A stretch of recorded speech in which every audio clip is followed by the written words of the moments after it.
소리를 선물하는 보청기와 인공 와우입니다. 성균관대학교 의과대학 삼성병원 이비인후과의 문일중 교수의 수업입니다.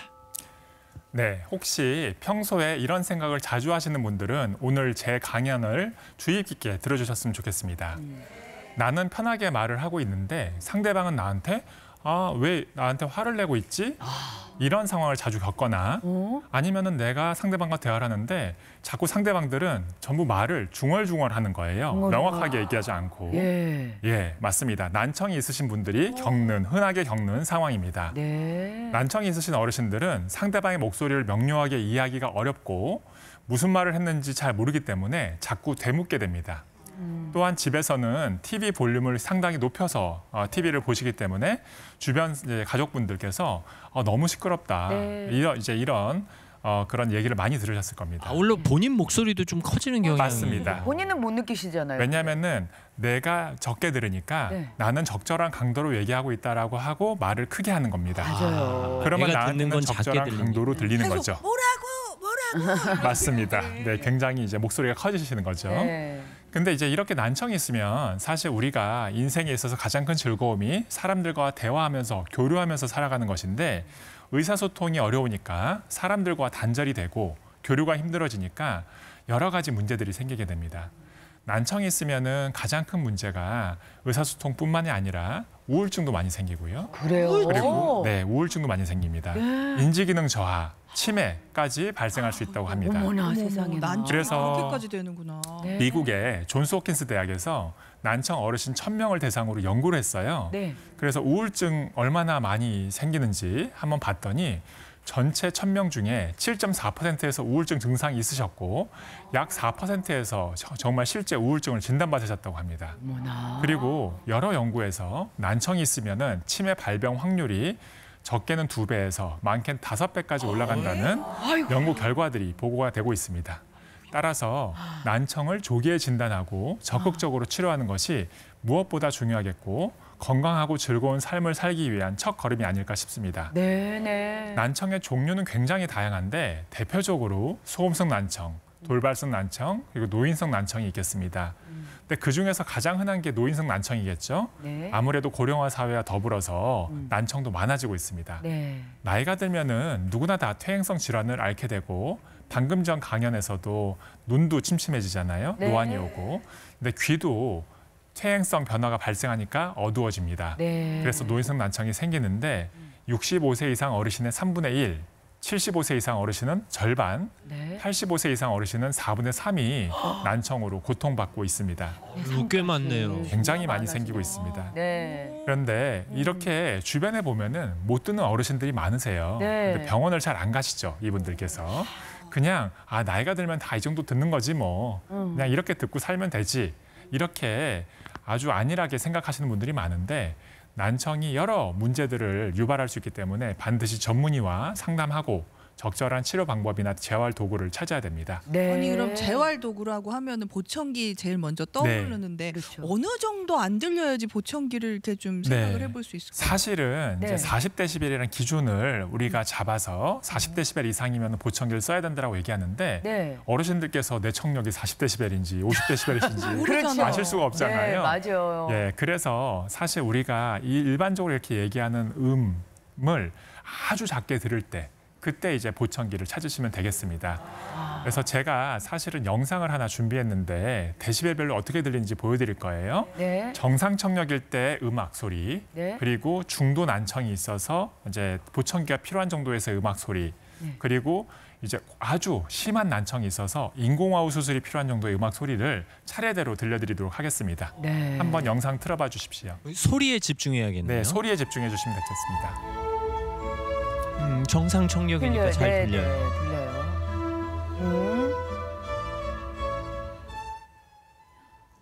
중도 난청이시군요. 예, 중도 난청인데 소리가 들리시나요? 아주 작게 들리실 거예요. 아주 작게. 네. 우와. 고도 난청인데요. 소리 거의 안 들리시죠? 네. 예, 고도 난청 환자분들은 이렇게 청력이 떨어져 있어서 제가 이렇게 얘기를 하는 소리를 거의 못 알아들으십니다. 아니 거의 저희는 지금 안 중도 난청도 네. 되게 이렇게 들으면서 어우 답답해 이게 무슨 소리야 네. 이러는데 고도 난청이면은 거의 생활하시는데 너무 불편함이 크실 것 같아요. 너무너무 힘드시죠. 예. 그러니까 사람들과 대화가 안 되니까 네. 자꾸 나 홀로 고립되게 됩니다. 그러실 것 그러니까 우울증도 많이 생기고요, 당연히. 그럴 수 네. 있겠네요. 그래서 이제 이런 주관적인 난청의 정도가 사람들마다 다 다르기 때문에 사실은 제가 자가 청력을 한번 체크해 볼 수 있는 설문지를 하나 준비했습니다. 네. 그래서 한번 난청 자가 설문을 보시면 제가 하나씩 좀 읽어드릴게요. 네. 사람들이 작은 목소리로 말하는 것 같다. 시끄러운 장소에서 특히 잘 못 알아듣는다. 자꾸 되묻는다. TV 소리가 크다는 말을 자주 듣는다. 전화받기 꺼려질 때가 있다. 아, 저 들려서. 정도면 듣기 위해서 집중해야 된다. 두 사람 이상이면 말을 알아듣기 어렵다. 어린아이 여자 말 알아듣기 힘들다. 아무래도 소리가 작은. 틀린 대답할 때가 많다. 이명이 있다. 이 중에서 한 2가지 정도만 해당되셔도 사실 난청이 있으실 확률이 상당히 큽니다. 2개만 네. 해당돼. 2개만 그래서요? 해당돼도요. 아니 근데 8번이 좀 웃긴 게 네네. 어린아이 여자의 말을 알아듣기 힘들다는 왜 그러는 거예요 저게? 네, 이제 노인성 난청이 특징이 고주파수 영역부터 청력이 서서히 떨어지게 됩니다. 네네. 그런데 이제 보시다시피 남자 말소리는 조금 더 저음이고 네. 조금 더 아래쪽에 위치해 있는데 저주파수 쪽에 위치해 있는데 여자분 목소리나 아이들 목소리는 고주파수 쪽에 살짝은 날카로운 소리로 들릴 수가 있습니다. 이 소리의 크고 작음이 아니라 주파수 예, 문제군요. 주파수입니다. 주파수의 문제군요. 그러니까 뭐 첼로 음악이냐 바이올린 음악이냐 했을 때 첼로 음악은 잘 듣고 바이올린 음악은 잘 못 듣고 예, 그런 개념이라고 생각하시면 그럼 심지어 되겠습니다. 교수님 소리는 들리는데 김지선 씨 소리가 안 들릴 수 있다는. 그럴 수 있습니다. 그런데 제가 만약 목소리를 교수님 안녕하세요. 그러면 잘 이렇게 들으시죠. 얘기하면 들리는 거군요. 네, 맞습니다. 아, 그래서 네. 고주파수 대역보다 떨어지기 때문에 노인성 난청 환자분들의 특징적인 게 여자분 그리고 어린아이들 목소리부터 못 듣게 됩니다. 그 데시벨 하시는데 지금 네. 교수님 말씀하시는 목소리 크기가 몇 데시벨 정도? 제가 보통 일반 사람들이 평상적으로 얘기하는 데시벨이 65데시벨입니다. 15데시벨. 예. 근데 40이 안 들린다 그러면 이제 난청이. 예, 그러면 40데시벨이라고 하면은 네. 65 빼기 40을 해서 실제 소리는 25데시벨 크기로 듣고 있는 겁니다. 그분은. 그렇군요. 그러니까 속삭이는 소리로 듣는 거죠. 그러네. 아, 네, 맞습니다. 네, 그렇게 들리시는 거고 네.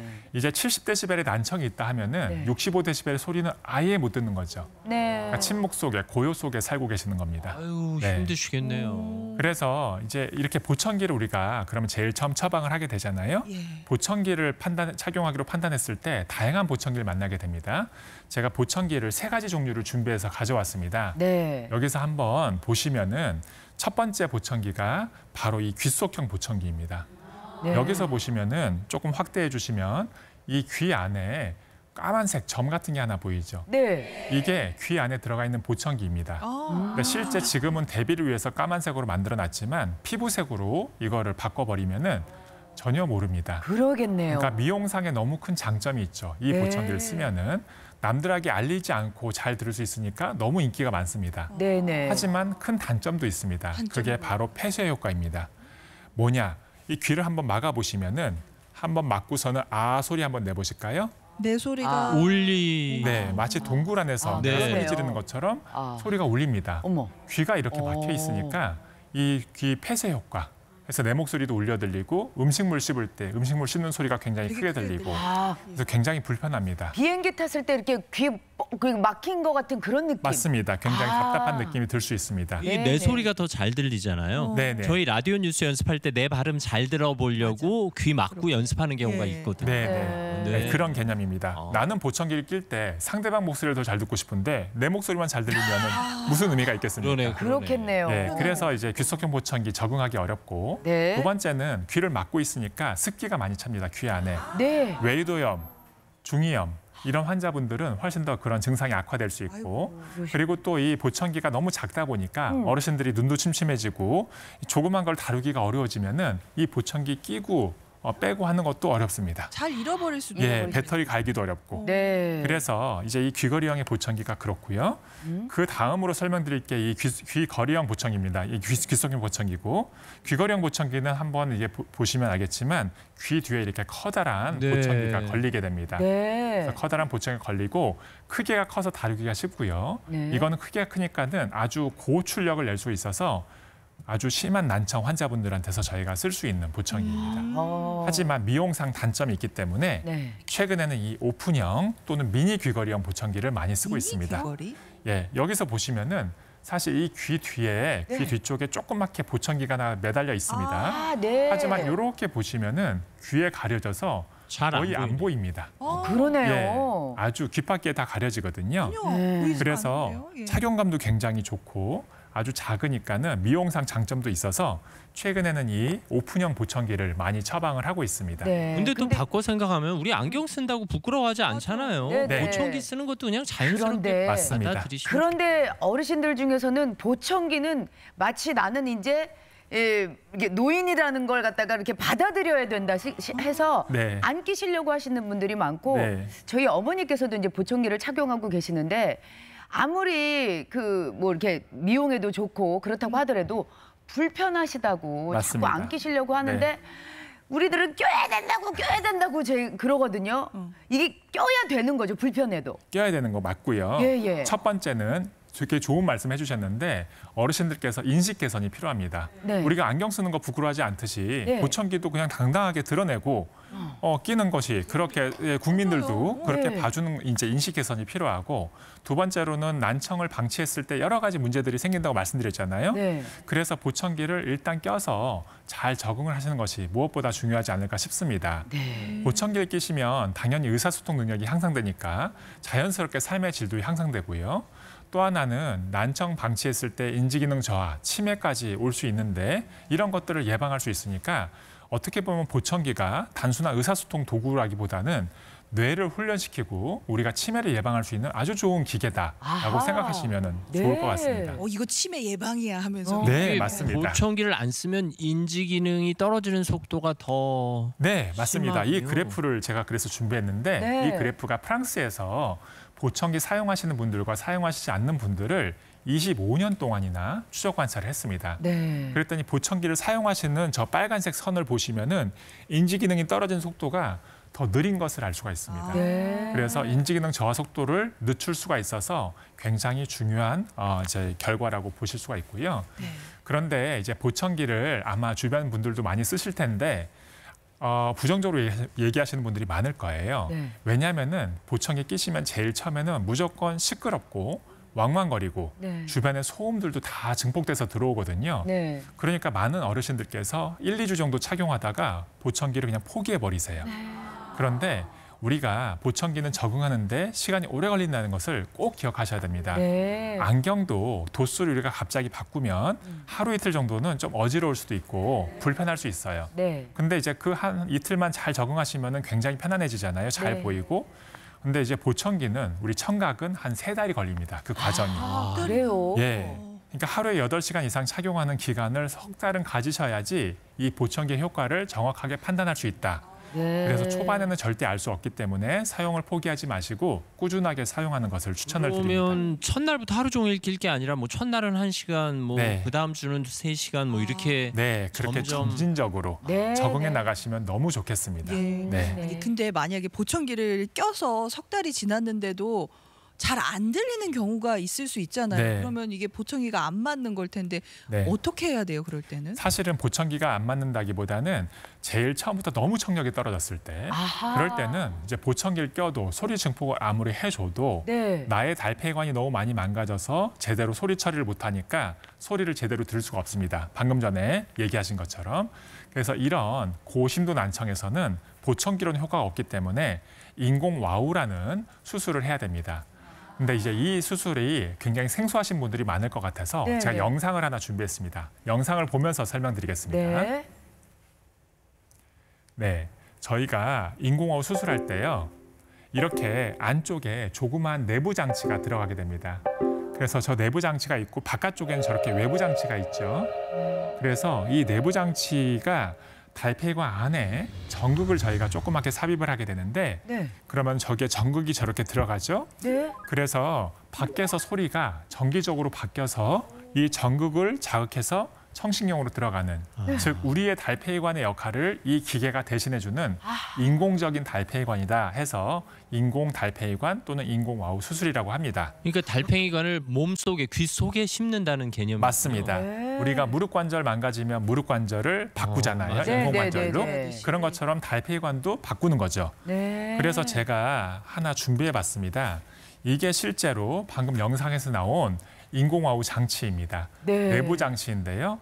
이게 안에 안에 삽입하는 장치입니다. 생각보다 크다고 생각하실 수도 있지만 그렇게 큰 게 이 안으로 들어가요? 네, 그렇지만 이제 이 두피 아래쪽에 두피 아래쪽에 이게 왜 살짝 끼워넣습니다. 영화에서 요원들 칩 씹는 것처럼 이렇게 맞습니다. 들어가요? 네, 그런 영화 네. 많이 보셨네요. 들린다고 생각하시면 네. 되겠고 네. 이게 내부 장치고요. 그다음에 바깥쪽에는 이런 외부 장치가 하나 있습니다. 네. 이 외부 장치 요거 한번 확대해서 보여주시면 아주 조그만 네. 단추형 외부 장치가 있는데 이거를 이제 이 두피 아래쪽에 이식한 내부 장치 위에다가 이렇게 자석으로 붙이게 됩니다. 이렇게 착 달라붙어요? 네, 착 달라붙습니다. 그러면은 샤워할 때는 빼고. 그럼요. 주무실 때도 빼고. 네. 그리고 아침에 충전해서 다시 붙이시고.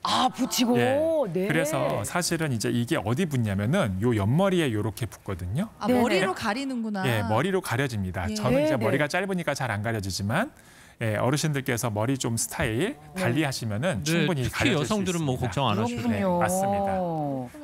그래서, 아니 근데 네, 말씀하십시오. 이 수술이 그렇게 흔한 수술은 아닌 거죠? 네, 흔한 수술은 아닙니다. 거기다가 이 수술은 저는 가격도 되게 걱정이 되고. 맞아요. 이 수술이 이제 생소한 수술이다 보니까 우리나라에서 실제 1년에 한 1000건밖에 시행되지 않는 흔하지 않은 수술인데 그래서 환자분들도 조심스러워하지만 사실 너무 걱정하실 필요는 없습니다. 수술이 비교적 간단하고 경험 많으신 선생님들께서 수술을 잘 해주시니까 그리고 이제 이 인공호흡 기기는 세계적으로 3개 회사에서 만들거든요. 물론 우리나라에서도 이제 개발 중이긴 한데 그래서 한쪽에 한 2,500만 원 정도 드는 상당히 비싼 수술입니다. 한쪽에 2,500. 한쪽에 2,500만 원.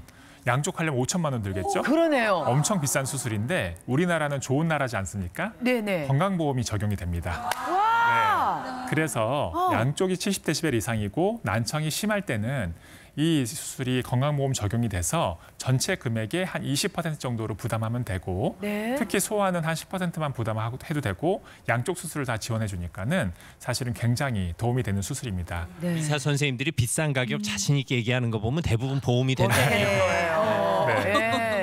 네, 그래서 제일 처음에는 좀 기계음처럼 들리지만 적응하면은 상당히 자연스럽게 들리고 아주 잘 들어서 새로운 삶을 찾을 수 있는 좋은 기계라고 생각하시면 되겠습니다. 어쨌든 인공아우는 우리가 다 해야 되는 게 아니라 웬만한 분들은 보청기로 다 해보게 되고 맞습니다. 아주 일부만 하시면 됩니다. 근데 인공와우도 막 난청이 되게 심했는데 이게 이제 그 난청이 심했을 때 빨리 하는 게 좋은지 아니면 난청이 좀 길어지면 수술 효과가 좀 떨어지는 건지 그런 것도 좀 궁금해요. 맞습니다. 이게 난청이 너무 길어지잖아요. 그럼 우리 뇌가 퇴화해버리기 때문에 인공호흡 수술해도 결과가 좋지 않습니다.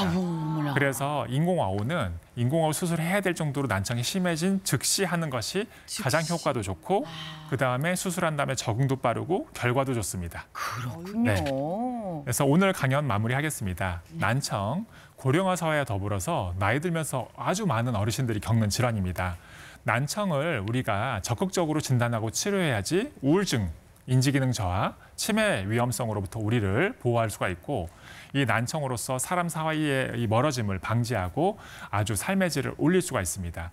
난청 조기 진단하셔서 보청기와 인공와우 등 적절한 재활 기법이 있기 때문에 잘 치료하시면은 100세 시대에서 건강하고 즐겁게 살 수 있는 출발점이 되지 않을까 싶습니다.